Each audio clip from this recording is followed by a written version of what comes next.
pasi hari gute, ona pasi hari namugoni.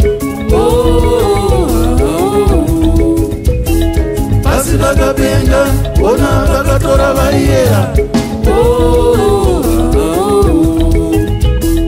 Pasi vakapenga, ona vakatora shasha. Pasi hari namugoni, ona pasi rakafiwa iwe.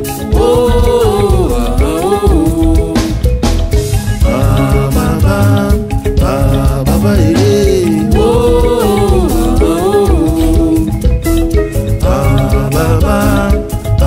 baba ere, tose tozviziva, ona waenda nepasi uyo. Musaungane, ona waenda nepasi uyo.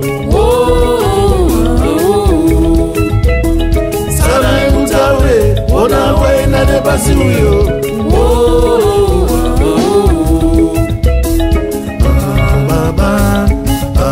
Baba ere,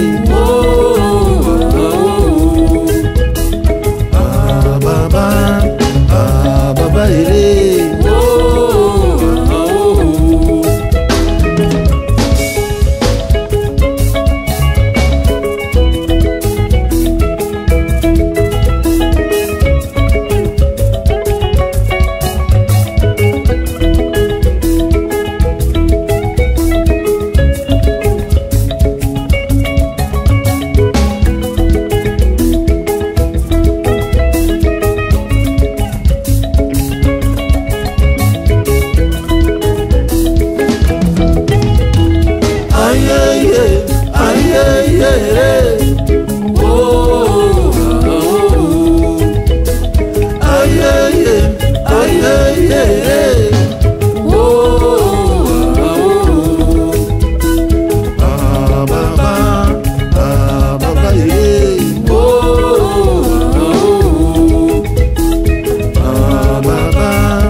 Ona waenda nepasi uyo. Pasi pane naro, ona pasi hapa kundwe iwe. Pasi hari gute, ona pasi hari namugoni. Pasi rakapenga, ona rakatora vakawanda. Musa muchene, ona waenda nepasi uyo.